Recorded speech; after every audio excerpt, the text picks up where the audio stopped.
And we're back with our video sit-downs for the upcoming election in 2014. Deidre Kellen, off camera, on camera, Karen Herr. Karen, thank you for taking some time talking to us. You're running unopposed, so... I am, and thank you for having me. We're just taking a couple of minutes to let everybody know who Karen Herr is. So tell us about you, your background, and why you're seeking re-election. Okay. Well, it's been my privilege over the last 8 years to be the county auditor. A little bit about me. I was born and raised in the Yakima Valley. I attended Walla Walla College.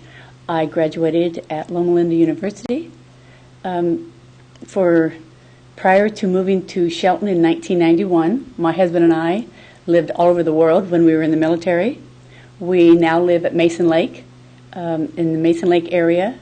I spent a lot of time in my garden there. I especially enjoy growing plants that I sell at fundraisers to support animal shelters. It's one of my great passions.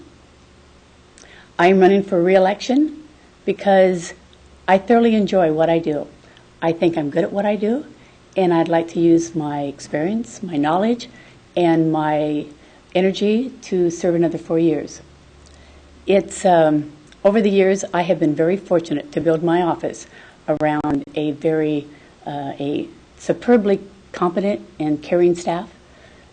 They are the reason for the success of my office, and they are the ones that provide excellent service on a daily basis to our citizens, and I would like to see that continued. So why don't you take a few minutes to explain what your office does? Okay. I am responsible for 4 very diverse and different departments: elections, financial services, recording, and licensing. And I'll just give you a brief overview of each of the departments.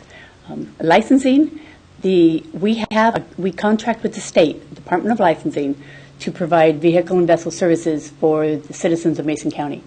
And then we in turn contract with 2 sub-agents, one in Belfair and one up the Wallace-Neeland Plaza, to provide those same services to help us out in our community. In financial services, we are responsible for auditing, processing, and reporting all the financial transactions of the county. This includes issuing payroll, paying all the bills for the county. We prepare the annual report, and we facilitate the preliminary budget each year for the county. In elections, we conduct all the elections in the county and for the county.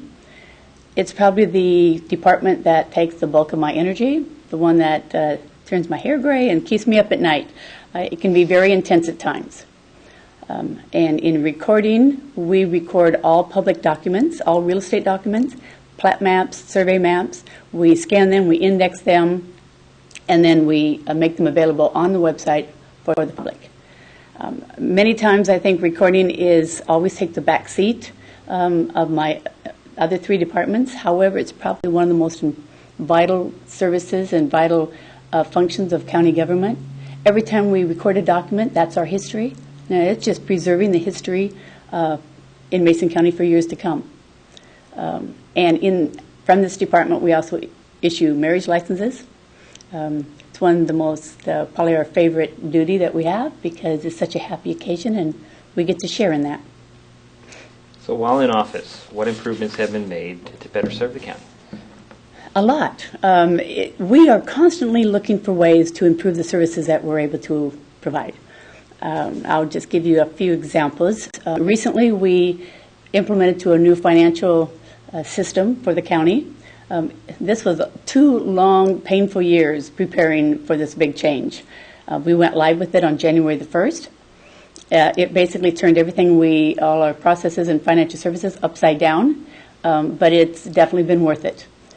And the ease of disseminating financial information for any citizen who may request it is much improved. We have greatly enhanced our election ballot processing area. We moved to a much larger facility downstairs on the main floor. No longer do we have to sit on top of each other.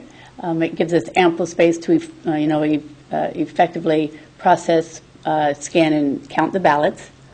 And it also gives our citizens much better access for those that come to observe the election process.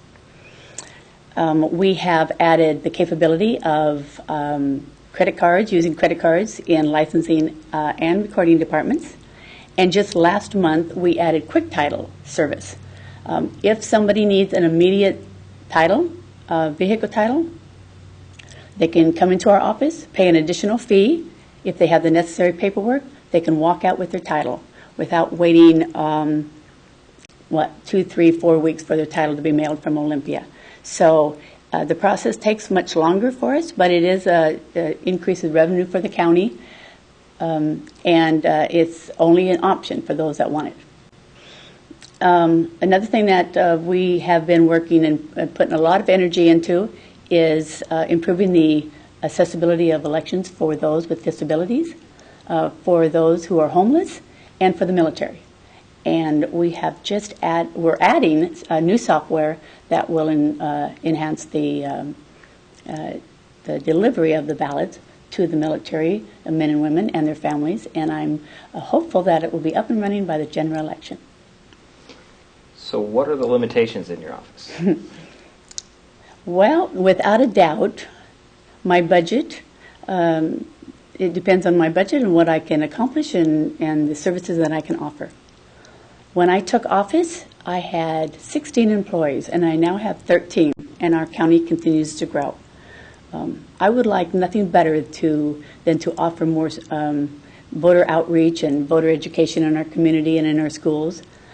But when you have such limited staffing levels, all of your energy just goes into providing the essential mandated services required by law. So as my budget, or if my budget increases, then the services that I can provide increases. What needs improvement? What needs improvement? There is one thing in my office that needs improvement, and that is being open at the lunch hour. In 2009, most departments experienced a real reduction in their budget and in their staffing levels. Most of these departments had to alter either the days they were open or the hours they were open. The assessor and the treasurer and myself as the auditor, we each lost about a quarter of our staff, and in order to have ample coverage during the noontime, we agreed to close at lunchtime. This was never meant to be a permanent situation. And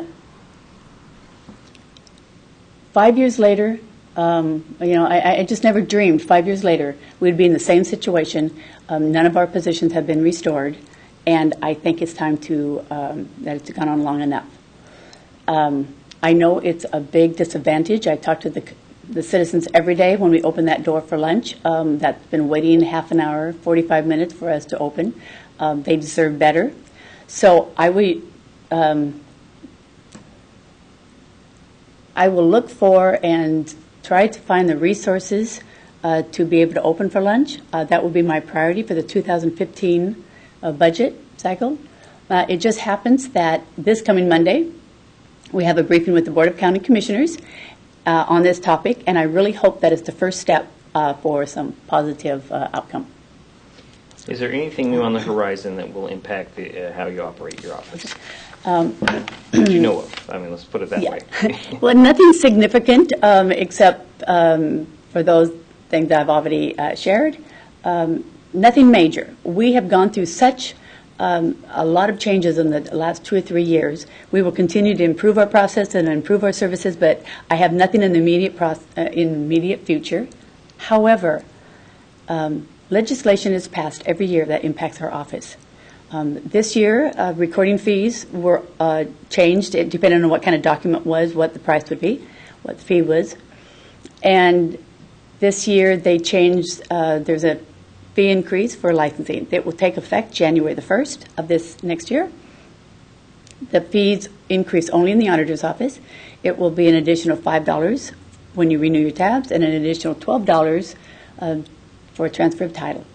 And apparently this will fund 2 new ferries in Washington State. So it remains to be seen next year's legislation what it will bring. Okay. Karen Herr, our county auditor, thank you for taking some time. You are up for re-election, but you're running unopposed. I am. All right. Yes. Well, thank you for taking some time. Thank you very much for having me.